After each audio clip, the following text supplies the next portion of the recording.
Students, इस video में हम जो लॉज ऑफ मोशन रीड कर रहे थे उसके जो नेक्स्ट पार्ट है, मीन्स आपको फर्स्ट वीडियो में बताया था जो न्यूटन्स ने, सबसे पहले तो न्यूटन्स ने 3 लॉज ऑफ मोशन दिए थे। मीन्स हमको बताया था कि जो मोशन होता है उसके 3 लॉज होते हैं। फर्स्ट हमने इससे जो पहले वाली वीडियो है उसमें रीड किया था।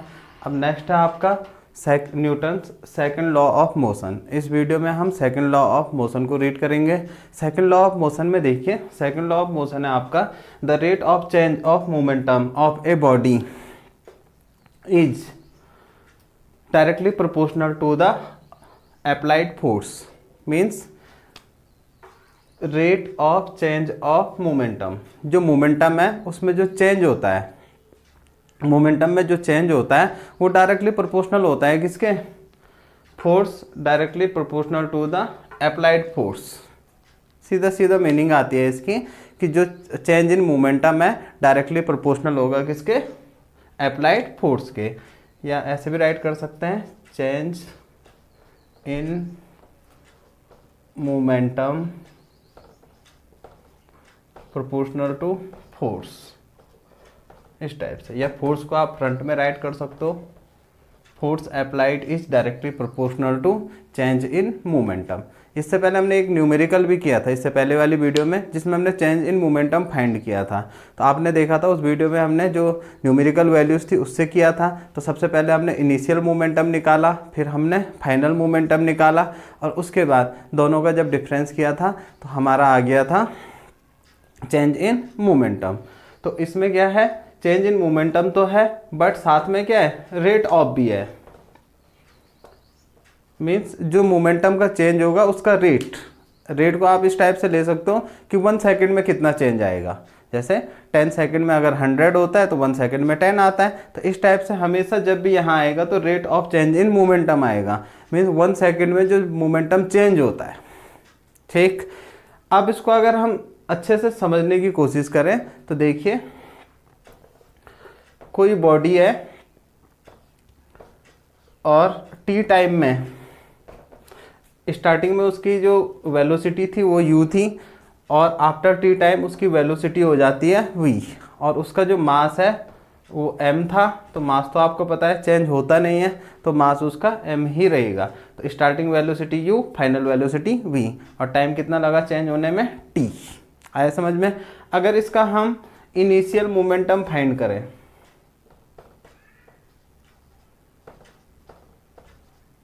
तो इनिशियल मोमेंटम कितना होगा? Mass into velocity. मास है m और वेलोसिटी है v, सॉरी v नहीं, इनिशियल है तो u है, तो ये हो जाएगा आपका mu। नेक्स्ट, अगर मैं फाइनल मोमेंटम फाइंड करूं तो क्या आएगा? m इंटू वी, तो ये आ जाएगा आपका mv। अब जो लॉ है उसके अकॉर्डिंग चलें तो आपको क्या चाहिए? Change in momentum. तो मोमेंटम में कितना चेंज होगा उसको हम फाइंड कर सकते हैं, क्योंकि स्टार्टिंग में mu था और उसके बाद t टाइम के बाद कितना हो गया? mv हो गया। तो चेंज कितना होगा? Change in momentum. तो चेंज इन मोमेंटम आ जाएगा आपका mv माइनस mu, और m इसमें से कॉमन ले लो तो v minus u।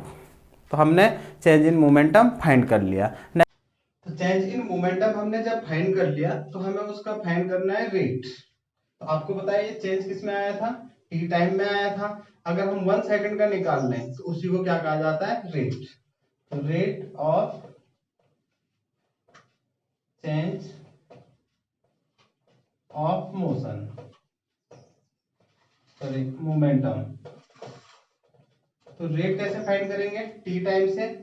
T time का वो था 1 का फाइंड करना है, तो टी से क्या कर देंगे? डिवाइड। तो आपका आ जाएगा m v minus you upon T. तो हमने rate of change of momentum find कर लिया। अब नेक्स्ट देखिए, इसके बाद अकॉर्डिंग टू सेकंड लॉ जो ये होता है डायरेक्टली प्रोपोर्शनल टू होता है अप्लाइड फोर्स। अगर हम मीन्स यहाँ से u से v स्पीड v है, तो किसी चीज की स्पीड अगर इंक्रीज हुई है तो अपने आप तो होती नहीं है ना, उस पर कोई फोर्स लगा होगा। इस पे आप लोगों ने अगर F फोर्स अप्लाई किया है तो सेकंड लॉ के अकॉर्डिंग जो फोर्स F है वो डायरेक्टली प्रोपोर्शनल होगा किसके, rate of change in momentum, और वो हमने फाइंड कर लिया था, वो था mv-u/t। इस टाइप से आया समझ में। अब इसके बाद देखिए जो v-u/t होता है, v-u/t ये हमने फर्स्ट चैप्टर में भी आया था। तो v means final velocity, u means initial velocity और t मींस टाइम। तो final velocity minus initial velocity upon time, v-u/t ये फॉर्मूला होता है आपका किसका, एक्सीलरेशन का। न्यूटन के जो फर्स्ट इक्वेशन थी मोशन की उससे भी आ जाता है। तो एक्सीलरेशन का फॉर्मूला है, इसकी जगह v-u/t की जगह आप a भी राइट कर सकते हो। तो F प्रोपोर्शनल टू ma। आया समझ में। नेक्स्ट देखिए प्रोपोर्शनल को अगर आपको नेगलेक्ट करना है तो यहाँ पे कांस्टेंट लगाना पड़ेगा k इंटू एम ए। जो ये k है इसकी वैल्यू होती है आपकी 1, मीन्स यहाँ पे जो कांस्टेंट है उसकी वैल्यू होती है 1। तो अगर 1 पुट कर लेंगे तो F इक्वल टू आ जाता है आपका ma।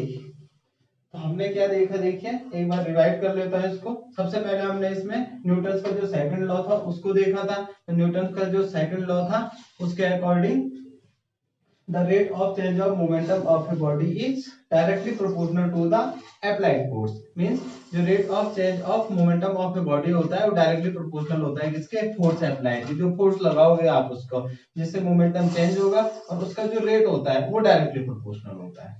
आया समझ में। इसके बाद हमने कुछ कैलकुलेशन की, और कैलकुलेशन के बाद हम पहुंचे F equal to M A में।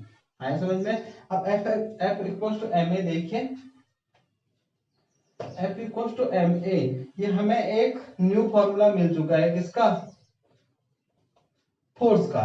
F का मतलब होता है फोर्स, और m का मतलब होता है मास, और इनटू a का मतलब होता है एक्सीलरेशन।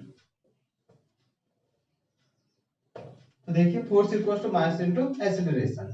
तो न्यूटन के सेकंड लॉ से हम फोर्स का एक फॉर्मूले को ड्राइव करने में क्या हो चुके हैं, में सक्षम हो चुके हैं, और हमने उसको ड्राइव भी किया है। तो हमारे पास अब एक फॉर्मूला और बढ़ गया है, वो है फोर्स का। अगर आपको फोर्स फाइंड करना है, मास और एक्सीलरेशन दे रखा है, तो हम फोर्स को कैलकुलेट कर सकते हैं। एग्जांपल के लिए एक m equal to 5 kg and a equal to 2 meter per second square. Means कोई अगर बॉडी है, मास है उसका 5 kg और एक्सीलरेशन है 2 मीटर पर सेकंड स्क्वायर, तो इसका जो फोर्स अप्लाइड होगा वो कितना होगा, 5 इंटू 2 मीन्स 10 न्यूटन का। तो इस टाइप से हम क्या कर सकते हैं, अगर आपके पास मास है, एक्सीलरेशन है, तो आप किसको फाइंड कर सकते हो, फोर्स को फाइंड कर सकते हो। तो ये हमारा न्यूटन का सेकंड लॉ था। अब इससे रिलेटेड हम कुछ एप्लीकेशन देखेंगे, कुछ एग्जांपल देखेंगे। उसके लिए आपको ट्यून होना पड़ेगा इससे, जो 1 डे के बाद जो कल वीडियो आएगी उसमें। तो इसके बाद हम पढ़ेंगे इसके एप्लीकेशंस और हमारे डेली लाइफ में इसका क्या क्या यूज होता है।